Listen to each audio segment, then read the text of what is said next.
Hello, we are here to have a very serious conversation about this human experience.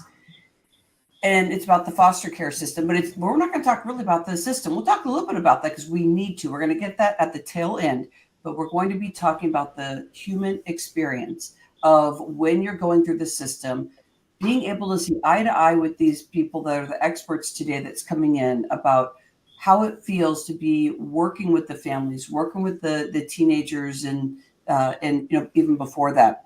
I think we'll talk a lot about the teenage area because we are going to hone in on when you're at that age of 17 and the flip that happens at 18 and the additional things that have to happen, the additional support. My name is Rhonda Liebig. I am the host and producer of Fresh Talks Global Vision. I'm so happy to serve this purpose. And when we were in the green room, I was talking about this, and I want to hear your heart on this. I know that when I was growing up, anything in the past that was happening, food stamps, struggling, feeling, emotionally not feeling very strong, that I was afraid of anybody knowing my background. I can't remember what age it was where I was very concerned about if somebody knows about my background, they're not going to want to date me. They're not going to want to be my friend. And they're going to see me that I'm dumb and like these things that mean nothing. But we have to fuel the mind of these youngins that are they really are superstars. And I bet you they're just crazy because they don't have a lot of support. But that craziness, once you get that settled in, that's the strength and the power of our future leaders. And why I'm talking about it as a future leader is I want them to talk about it too. And I'm going to introduce our experts in a moment here. But why I love when I hear about that they're just like having all these problems and stuff. It's because they think in so many different layers. They see the truth about life. They're not happy with the system. They're not happy with themselves, and they're asking questions, or they don't know what questions to ask because they don't have the right information yet. But they just know there's a bigger picture. But they want to feel the respect. Whew, and feels like this is going to be so good. So let me introduce you, and I'll introduce one at a time. I'm going to start with Monique Sergeeff. And Monique is working within the foster care system, directly working with foster care teenagers as a mentor. And you can share more about that as we get going, Monique. And she works with getting involved, supporting them. And it's really interesting, the stories you hear about the things that she works with when she's working with these youngins and really being able to get to know them and inspire them too, which is wonderful. Welcome in, Monique Sergeeff. Thank you. Thanks for having me. Oh, yes. I'm so happy to have you here, my friend. This is going to be a special one. Thank you.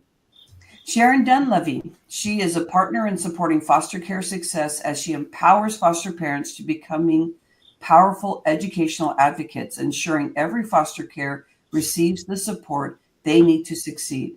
With over 910 foster parents trained and 2,730 children's lives impacted, this is what Sharon has been working on. How can she do this? How can she create the flow that she sees out there with the foster parents and what she really feels in her heart? So I can't wait to hear more about this. But she has a hashtag called Fostering Dreams, Fostering the Future. So I'm so happy to have you here, Sharon Dunlevy. Welcome in. Thank you, Rhonda. I'm glad to be here. Thank you. Now, what I want to do is to get going, because it's interesting having two people on and want you both to really have this conversation. And I want to start with a question that will help you to just kind of get in this evolution of first just talking about why you are doing what you're doing. And that will be the beginning. And then we're going to go in further with that. So my first question is, and we'll start with you, Sharon Dunlevy. What is it with this system that we were talking about? It's really not a system you go into to where you're saying, I'm going to be a billionaire, I'm going to make money, and I'm going to support my family. But I know that with your business, you're actually learning out how to work all that so that you can have the support while you are doing this work and helping the system. Can you please share why you're doing what you're doing? Sure. So, like you said, it isn't about money, right? We don't do this for the money. For me, I actually started, well, I trained as a special ed teacher, but I actually started as a children's pastor for 20 years. And I did that for a long time. But what I found was when I wanted to reach out to those that were most vulnerable, those children that were most vulnerable, the church really kind of took a step back and they weren't very comfortable with it. So that's when I decided to take my ministry kind of on the road. And I stopped working in the churches. I still consider myself in ministry. And what my ministry now is serving the most vulnerable children that I see, which are the kids in foster care. They're not talked about. They're not supported the way they need to be. We know they exist, but we don't really talk about who they are, the individual, right? That human perspective that we want. We know there's this group of foster kids, but I don't know that a lot of people know that there's only almost 500,000 kids in foster care at any given time in the US. I don't know that they realize that when these kids hit 18, they leave foster care, or they may be able to stay in depending on their state. But 25% of them don't have a high school diploma. They're living on government assistance. They're homeless. They're incarcerated. They're parents at a young age. We don't talk about those negative outcomes that happen after they leave the system. And it's all related to what happens in the system. And my area of focus specifically is how can we educate them better so that when they leave the system, they have marketable, employable skills. And so that's what I do. And that's where my heart is. Oh, that makes me feel so good. Trying to find some support and getting those people educated so they really know what they're doing. And I love how you entered into it. That's really interesting. Because we're going to talk more about this, Monique. You were even talking about in the green room about a lot of these people that you're working with that are helping in the system, that are helping like you are, that they have a background of like being in the foster care system. So I love that.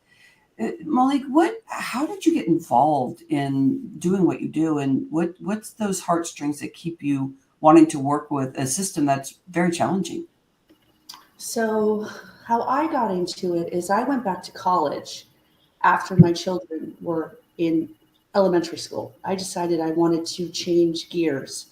I had been in sales for years and just went the corporate route for many years, and realized I wanted to go back, and I had a passion with first nutrition actually, but then it segued into working with at-risk people because I went back and got a degree in basically a social work type of, it's family and consumer science, but it's kind of a big ball of social science and social work. And so through my education, I had to do internships, and I started doing an internship at an outpatient center, and that's I would facilitate programs for people that were either their children were in the system and they had to keep their children. In order to keep their children, they had to do these programs, or they had lost their children and they were working towards, or they were drug addicts. And that's kind of honestly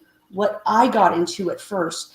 My oldest son is a recovering addict, and it was very near and dear to me to work with people that were addicts. And so I was on the other end of it. I was the parent of an addict. And it was just so fascinating to me to work with people to try to help them from my perspective. And so that's where it started. And then when I graduated, I went and did volunteer work, and I became a CASA. And the CASA program in my county is such an amazing, it's such a wealth of education, and we have so many programs that we can get involved in.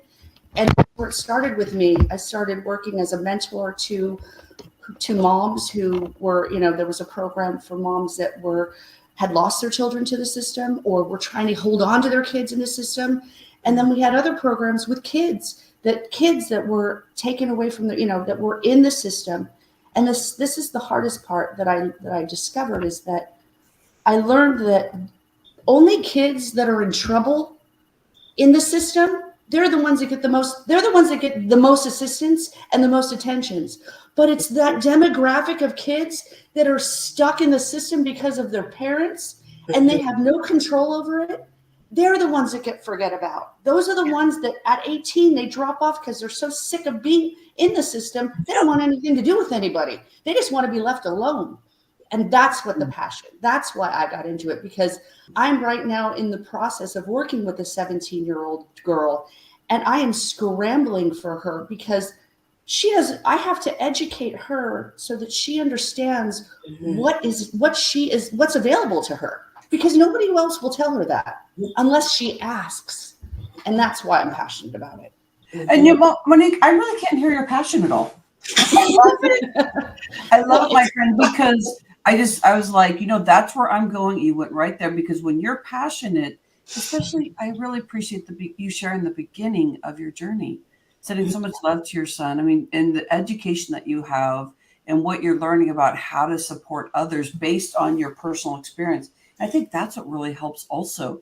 So Sharon, you were talking about, because I want to go in now in what you were talking about, Monique, because excellent. Thank you, my friend.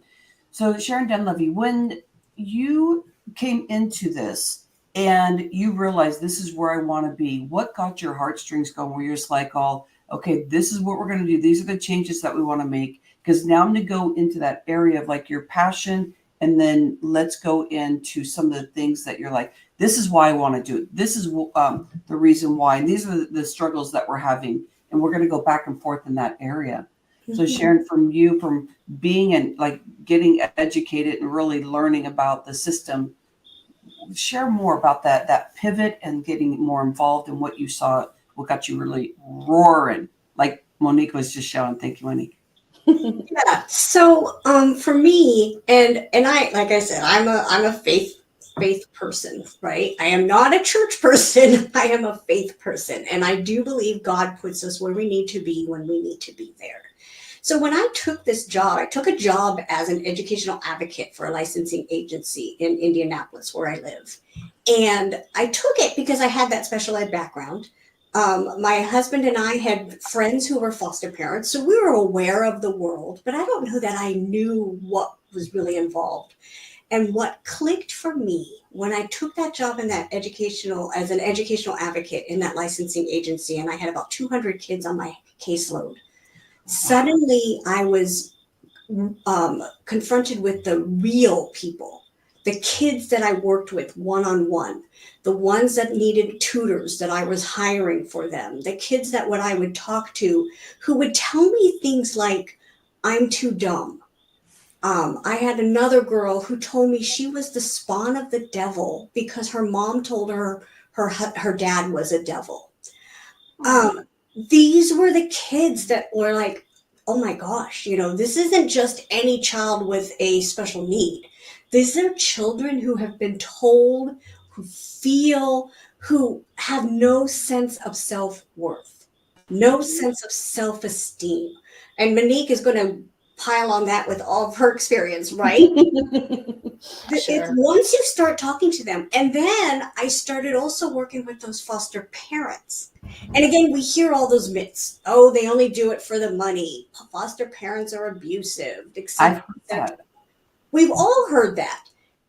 I don't know any foster parent that I have ever worked with that falls into that category, because they do it because they love these kids. They want to make a difference. But again, like Monique was saying, sometimes they're not given the tools.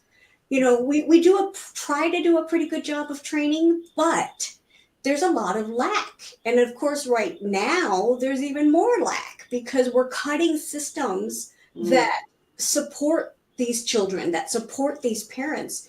And so they're having to find ways to learn and to grow and to know how to deal with trauma in a way that helps them. And so why I do this is not for some faceless group. I do this for the people that I meet day to day who want to work with these kids. And then the kids that I meet day to day who want to have a real future. They want to believe that they can graduate and do something good.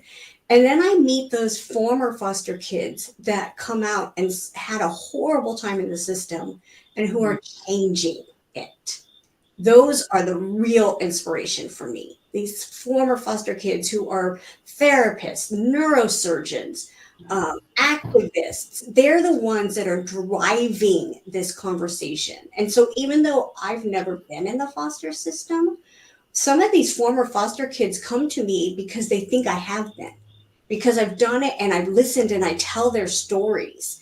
And so I try and be that empathetic person and sometimes be that voice that they can't be, but they need that. They need somebody like me who's not too uncomfortable, obviously, talking in public and just kind of putting myself out there and letting people know these are real people and they have some real needs. And so that's really where my passion comes in. Thanks, Sharon. Thanks, Sharon. So I want to back up here. So much information, but I can feel Monique. I can feel some of Monique's story she's already talking about. So I want to get Monique into this. What I want to really hold here now is the stories around. First, we're going to talk about the people that were in the system that are driving a lot of this, or that you're experiencing and working side by side with them. Can we go into there? And then I want to go into more of the stories of why you want this change to happen. I want to hear some stories that the people that you're working with, and some of the challenges that you're watching your heartstrings when this happens. Mm-hmm. So first, let's talk about the people that were in the system and they're just revved up and wanting these changes to happen, and they know the system enough that they've been in it, or they and they're all different levels based on where they decide that they're going to go into. Monique, in the green room, you were talking about this. Can you share with the work that you're doing, the people that you see that have been in the foster system, how it's really helping maybe you get more connected, or just share some stories about that, my friend? So the nonprofit organization that I'm affiliated with, I can't give you a percentage, but a large percentage of the people that work for the organization are former recipients of these programs. Mm-hmm. They were, whether they were homeless or addicts or they'd lost their kids to the system, they are now working for this organization, trying to create new programs and more programs that are relevant to things that come up, things that they realize because they've experienced them. So they are like the best people to figure out what they need, what other people need. And so my direct supervisor and most of my supervisors are all former recipients of this program, of one or two or a few of these programs, and they are very passionate about what they're doing in this area. And Monique, how does this help you get passionate? Because you're very passionate about this, just being able to be part of that, because you're in there working with the teenagers, which we're going to get into that in just a moment. But how's that affect you and get you filled and focused while you're watching these people get involved also? Well, I feel like I use my managers and my supervisors as my resources, and I reach out to them to try to find out, okay, this is what's going on.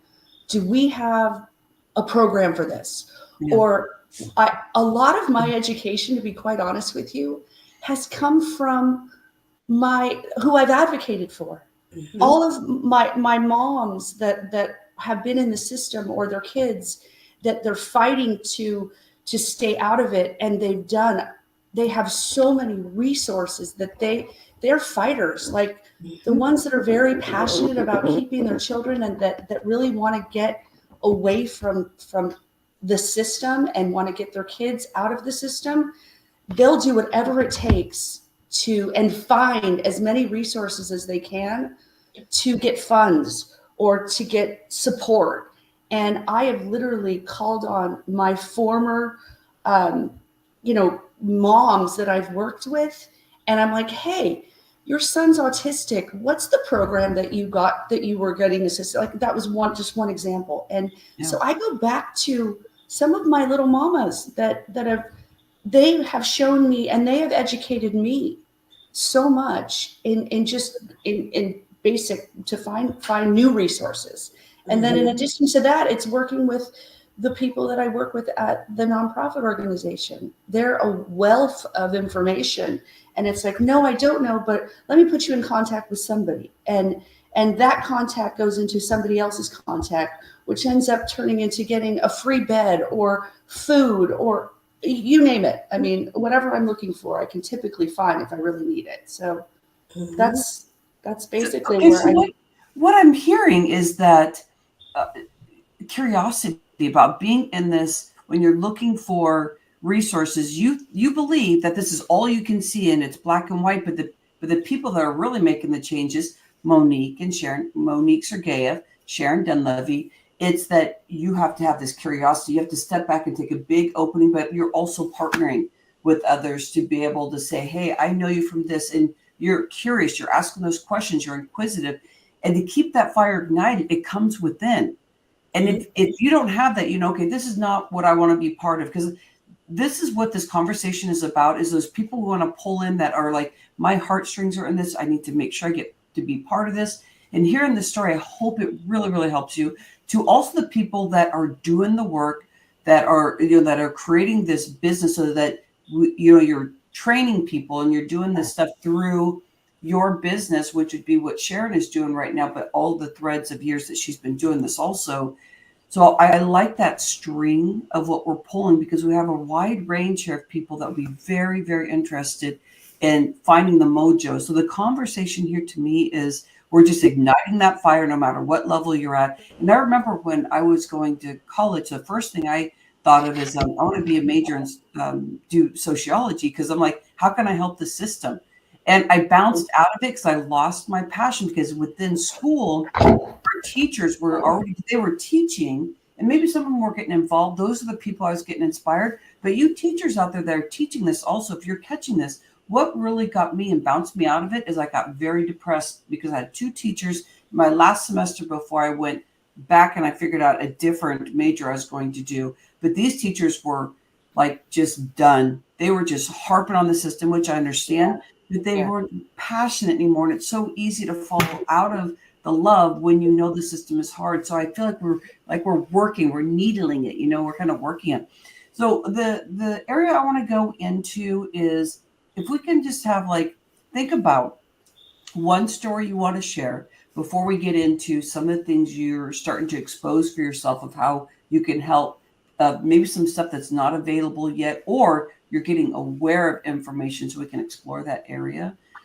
Can you please share with me, Sharon Dunlevy and then Monique Sergeeff, share a story that's something that is the latest stuff, or something you've just been sharing and it just seems to thread through and through no matter how many times you tell the story. Please share a story that's really changed your life and got you more inspired at this point. So I tell this story a lot, but I had a student that I called Jim. And when he came to me, he had just been in residential. He had been in residential for several years, and he completed his 9th grade year in a residential facility. And usually they're in residential because their behaviors are so high that they need extra help. The problem is that residential centers put all the high behaviors kids together, so then their behaviors get even higher. So anyways, he came out of residential and had this horrible write-up, like that he was violent, he was angry all the time, he was getting into fights. But his foster parents and I had worked with him all summer, and we knew he wasn't like that once he got out of that place. But so we wanted to get him enrolled in a school. And then at first, the school wasn't even sure they wanted to take him, because they're like, well, he's too violent. And we're like, no, he's not. He's fine. And so we got the school to take him. And he started his 10th grade year, and we're rolling along. He was a little behind. And the whole way through, they realized that residential never sent his grades over. That's because they never tracked them. So he had no work, like nothing, no credits from his 9th grade year. So all of a sudden, we had to do his 9th grade year the same time we were doing his 10th grade year. And so he would go to school all day, come home, and then do schoolwork. Between me and his foster parents, we were working with him on the computer. It was a long 3.5 years. We got him graduated a year and a half late, or a half a year late. And it was frustrating for him, right? From his perspective, it wasn't fair. And it wasn't fair. And I tell that all the time because can you imagine having to redo that? He didn't have a childhood. His only release was he gamed, which was fine, but he wasn't getting out. I mean, he was overweight, all of those types of things. He was depressed, everything. But we got him graduated. He stayed in our what we call our collaborative care program here in Indiana, so they can stay up to the age of 23. So he stayed in the collaborative care program, got extra help. They helped him with finding a place. They helped pay for it a little bit. He got a job. They helped him get his driver's license. He decided he didn't want a car. They would have helped him get a car, but he got a motorbike so he could get back and forth to work. He's 24 now, and he's a manager. He's doing really well. He's got his own apartment. I still am in touch with him. I talk to him all the time, and he's doing really well. And so he's kind of my success story. But what made Jim different were a couple of things. One, he had incredible foster parents. He probably had our best foster parents in our agency, and that made a big difference because they were known to the school. They were good advocates. They only took teenagers, so they knew how to handle somebody like him. And he was resilient enough to know to ask for help. And so that really helped as well. But a lot of times these kids, they don't know to ask for help. Like Monique said, they don't even know. They don't even know what they don't know, right? That's our big thing. They don't know what systems are out there. They don't know. Our foster parents, these foster parents told him what was out there, and we made sure he knew that he could stay in the system until he was 23. But a lot of them just don't even know that. And so he had the right people in place to get him where he needs to be. And that's really what this comes down to, right? Is who are those supports? Who is that CASA, that court-appointed special advocate that can go, and that's nationwide. You can be a CASA nationwide, you know. And so he had the right people, but again, if he didn't have those people, who knows what would have happened with him? Sharon, I knew this was going to be a good one. I'm waiting for Monique now, but I have to gather my thoughts here because, you know, when we first started, I said, you know, my heartstrings is in this, and I really care about those people, and I know we are all here together. And I think that's why my heart is growing, is like this energy about talking about these kids that are like violent and like that they have all these, you know, they're known for this, and all of a sudden they're carrying like this umbrella of just all this stuff you can put under that and even more, and how you and the foster parents that were involved, we really are, you know, being able to watch these personal things happen, and it's really touching me today. Anybody else? I tell you, Monique, there's so many stories I've heard, and the struggles that you are there, just, you know, working with people. Do you want to share your current teen that you're? Yeah, I mean, that's my current passion, honestly. Yeah. This really put some fire under me. Yeah. Is I've been working with this young lady since 2023. She's been in my life, and I've been a CASA for her and an advocate for her with a couple programs, but she's 17 and a half. She's going to be 18 in February. And about a year ago, I started thinking about this, going, what's going to happen to her? What's going to happen to these poor kids that are sick of this system? Because I started, as soon as I told her there's extended foster care that is available to all foster children, all the way up until 21 or to 25, but there's additional programs. But basically, you can be covered all the way up until you're about 25 or 26 years old, if you know what to do. Yeah. And this young girl was so tired of being in the system. I started telling her over a year ago about extended foster care. Oh, forget it. I don't want to do extended foster care. I don't want anything. F that. I don't want to be. F that. I love it. I don't want to be a part of any of this anymore. Mhm. And it's taken me over a year to educate her and work with her social worker and work with my managers and my supervisors.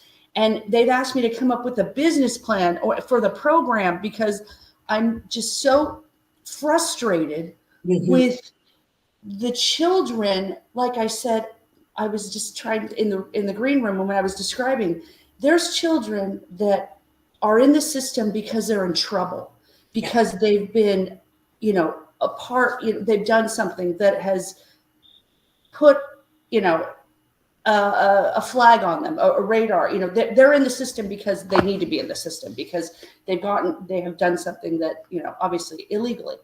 But it's those children that are in the system that haven't done a thing. They're just a recipient. They're just part of the system because of their parents. And they're so tired of being told what to do and having to go to court for 5 minutes and 10 minutes here and for nothing, for the judge just to say, okay, continue on. And that they don't want to be part of it anymore. And the whole system is just, it's not really designed to educate them or to give them resources unless they're passionate themselves and want to get out of it. And they have to ask for the resources. And so when I realized that nobody was going to give her anything, I started educating myself. Okay, what do we need? What are the other resources? What are the other organizations out there? Who can she call? Where does she get money? Where does she get funding? And so I just started I started creating, we've been working together and I have a book of all of my resources that, I mean, if anything comes out, yep, this is what you need for this. This is what you need for this. And so she has finally agreed to go into extended foster care and to go into what's called the independent living placement, ILP. And so, but she didn't know what any of these things were because her social worker told her about them, but didn't push it and didn't force it. And it wasn't that it needs to be forced, but you need to kind of force the issue so that they understand what's available to them. And they do have housing available. They have funds for school, funds for food, funds for so many things, but it's all sitting there for them, but you have to ask, and nobody wants to ask. Nobody wants to ask. They just want to get as far away from the system as they can. And they don't even know to ask. And they don't even know. They don't know. They don't know how to ask. And then they don't know what to ask. They don't know what to ask. Like, why would they think that somebody's going to pay for them to have housing? Why? And if they're so young that they may not. They're learning the skills of like how to ask, how to be a leader. So if you have, Monique, what you're sharing here is that they have a social worker, but the social worker can keep re-educating and teaching so that they're almost like that second hand, because to be able to help them make decisions. Because when you're at 17, remember, you can't make those big decisions. You think you can because you think you're older and you have the experience. But when somebody's giving you a step up, sometimes you don't believe. I don't want to discredit the social worker because they have a lot. They have so many kids on their plate and they can only give so much information to the, I mean, if a kid isn't interested, they're probably going to move on, right?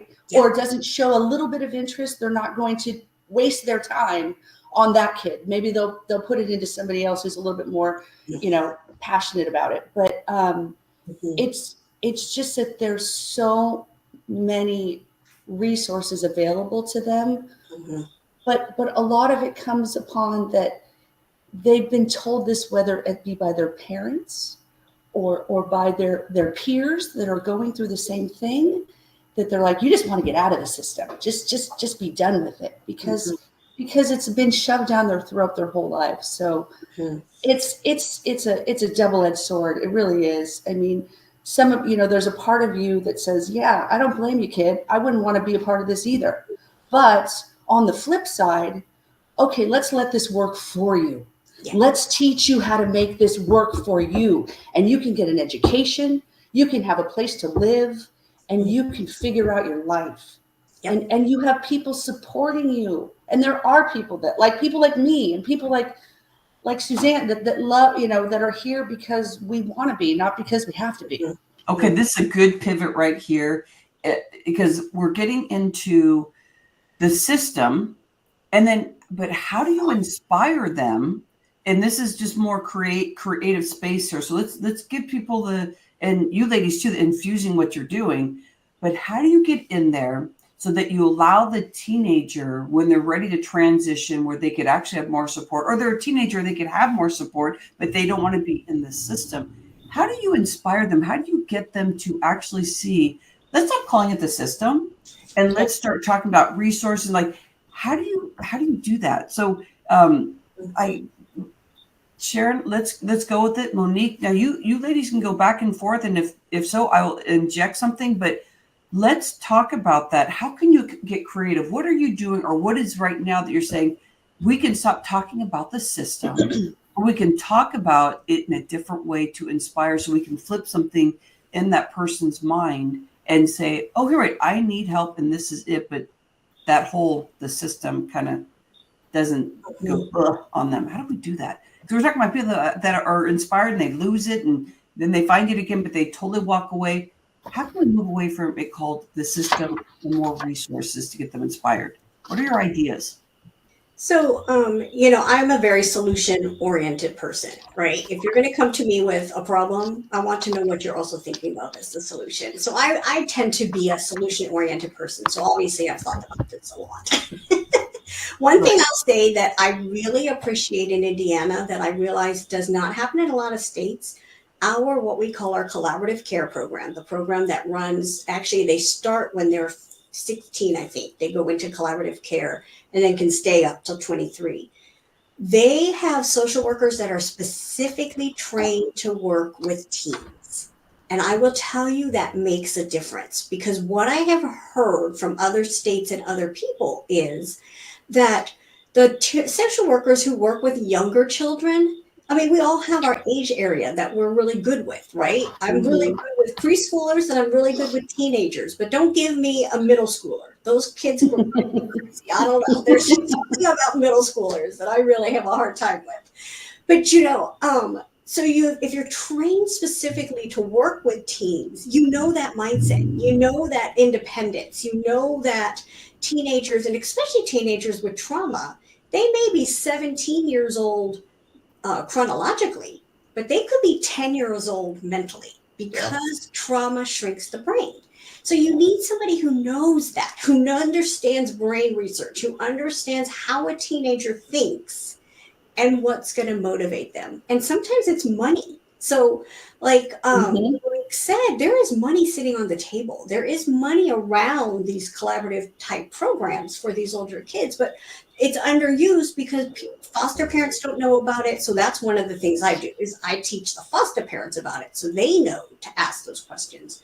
But then sometimes, social work does not get paid well. Anything to do with children does not get paid well. So we have a lot of turnover with our social work.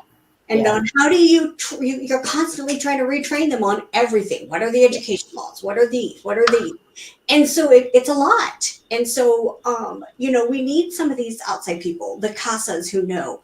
But we also need more empowerment. One of the biggest things, and I think Monique kind of alluded to this, these kids don't choose to be in foster care. And when they enter the system or the foster care, they don't get to choose which family they live with. They're just placed somewhere. They don't get to choose what school to go to. They just get placed somewhere. There's no power for these kids. So then all of a sudden they hit 17, 16, 17, 18, and we're like, okay, now what do you choose to do? Well, of course they're going to choose to be free because they've never had any power.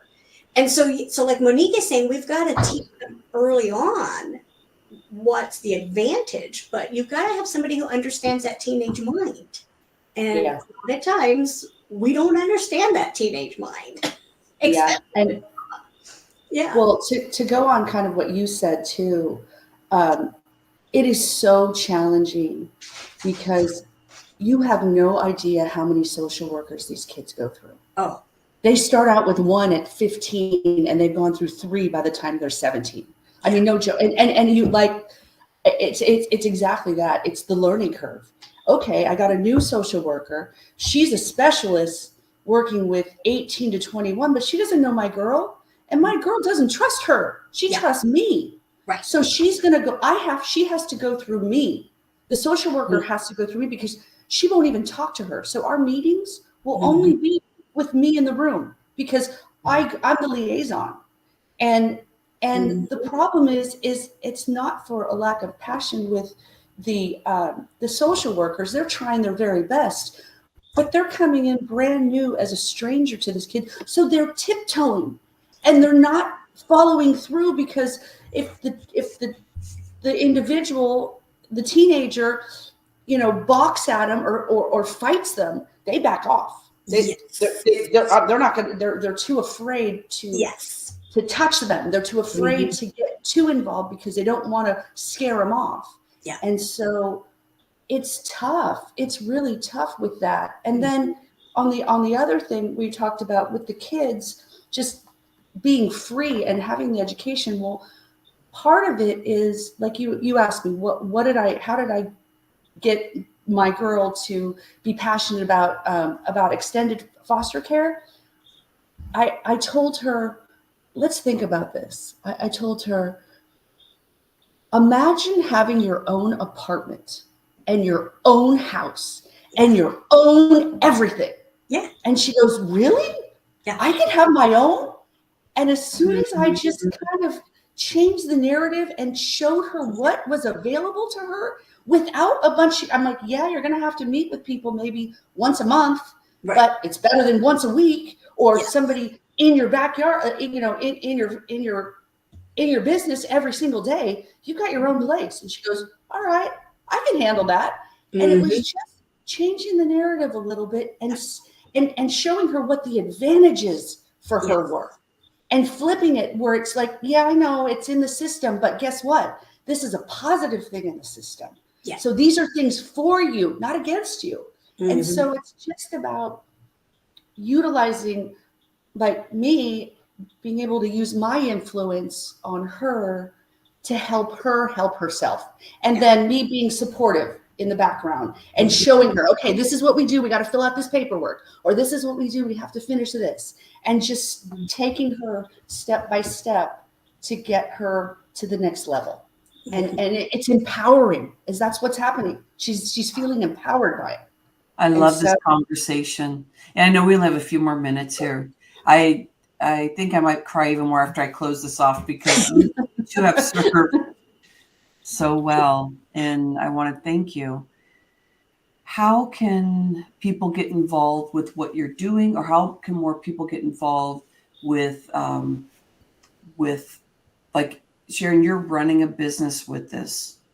Can you share with them how they can get more involved in taking classes? If you're talking to foster parents, to anything else you're doing, Monique, on your side, how are you seeing that if you have more people like what you're doing, how they can get involved that way? Or you may be starting a business and doing, that's why I wanted you ladies together, so to really look at the spectrum here. I would love for you to make any claims today about if anything you want to move forward, just based on this passion and being part of, to see all the information you have, your passion. This is your first time being interviewed and you are just like on fire. So we really need a person out there like you. So let's start with you, Sharon, and lead in with how can they get involved? What are you doing to help these foster parents, foster kids? So what I usually do, or what I do the most now, is train foster parents. I'm not in a agency. I own my own business. It's called Foster Care Training Today. And so you can find me there. I was sharing with Rhonda before we started recording. I have actually just launched an app. I've got the Apple app up. I'm waiting for Google to approve my app for them.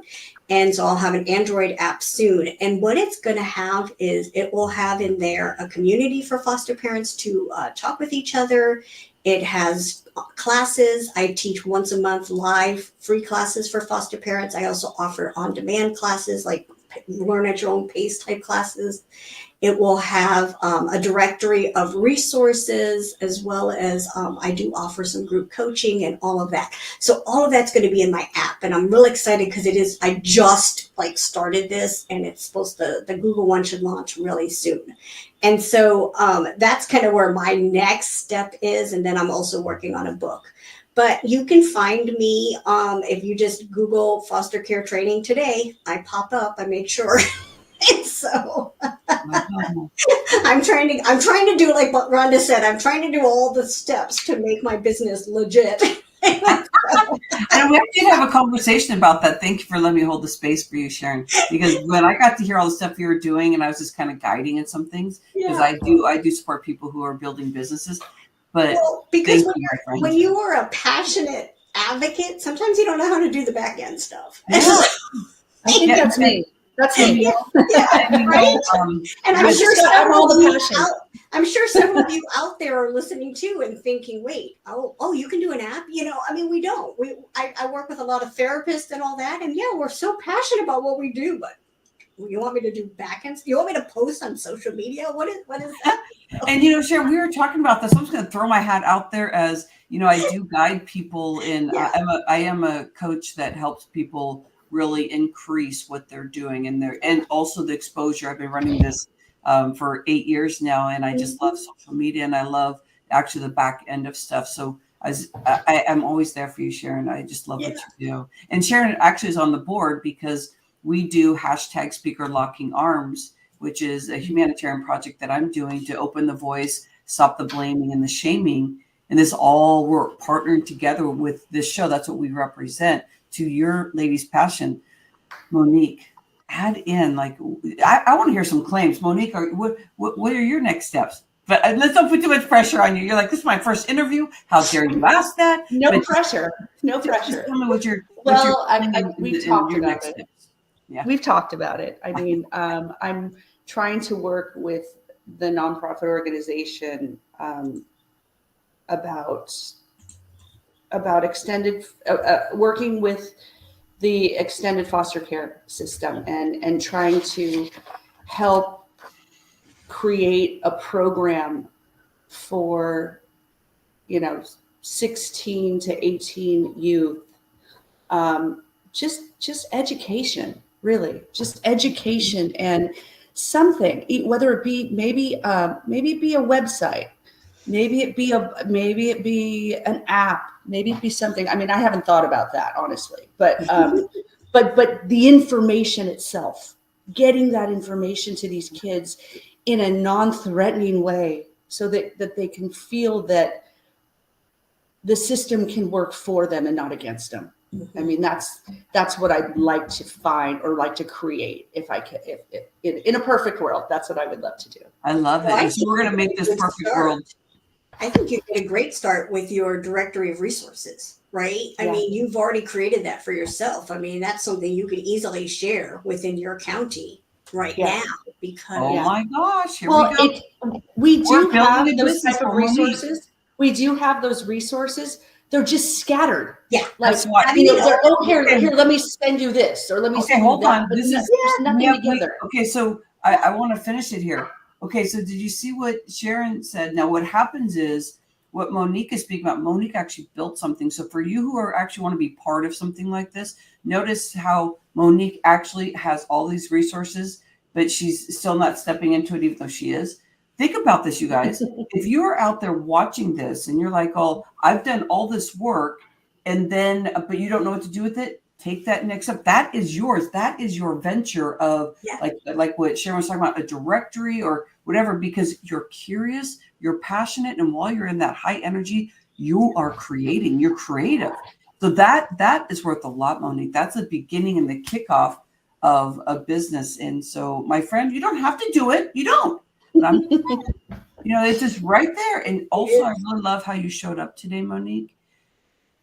The love and the passion that you have, but it just doesn't stop there. It actually is deeper into the resources that you have and what you're learning about this system. And nobody asked you to do that. They just started off just saying work within our system to be able to support and really help. And you've taken a step further to go to court to be able to help. You've taken another step into helping with the system to be almost like the intermediary person to the teenagers, so that the information is getting disseminated, that's not just going straight to the teenager and the teenager saying, I'm tired of the system, but you are giving her a creative way of looking at it, spinning it like what you said. We need more people out there like that of you and what you're doing, Monique. I want to send my heart and love out to what you're saying. Sharon Dunlevy, the information that you have and your passion. Last time I talked to you, you weren't talking about an app, and that was not long ago that we were talking. Nope. So that curiosity and the gremlin, like that you are on there on the, like, what needs to happen? I'm going to make it happen. And you're not spreading yourself really, really thin, even though you may feel like it, because the passion, the work that you're doing, it takes a lot to be able to train the people that you are training and to keep people focused, and talking about a membership to make sure that they actually have a little bit of skin in the game, so they really go and they really see what you're doing. Because if you do stuff for free, it's just another resource out there. They don't really know how good your stuff is relative to somebody else's. But when you have a little bit of money in there, because you're not talking, you don't want to charge big dollars, because these are foster parents that you're trying to guide and they help make sure that they get the information out there, but you keep educating yourself. I'm so proud of how this show went. I appreciate you two ladies. Thank you. Thank you so much. You did your work. Love you. Thank you for having us. Yes, Thank you for having thank you. Thank you All so right. much for letting me share. Fresh Talks Global Vision. Next steps is, how can we hashtag speaker locking arms? How can you use your voice? How can you get more adventure into this? Or maybe this really ignited you, but has nothing to do with foster care system, but you know that you're needed out there. Let's open your voice even more, catapult whatever you're thinking about, and learn about like how you feel inspired right now from the beginning of when you first walked into this conversation to where you are right now. You know you're inspired. So that change happens, and it's just in the mindset. We call that mindset transformation entertainment. Let's keep entertaining our mind, because that's what helps create things bigger. Sometimes we think so small because we're just kind of in that focus point of life, and that's not where we feel the curiosity and the excitement. So keep opening your heart, because your heart will give you the information. At the beginning, Sharon, you were talking that that you're not like a going to church kind of person, but you are on this journey of like, God gave you this, and this is what we're doing, and this passion. So connect. If you have that spiritual journey or whatever you're connected with, partner with that, because that is going to keep your heart open. You're going to feel safe, because once you get exposure in what you're doing, you're going to have people around you that may naysay you, because that's what happens, because we're living at a certain vibration. But once we start really getting out there, make sure those people that really love getting out there and are like wanting to listen, get curious with you, keep those people around, because it's going to be power. So have a fabulous day. Namaste. Thank you. Thank you.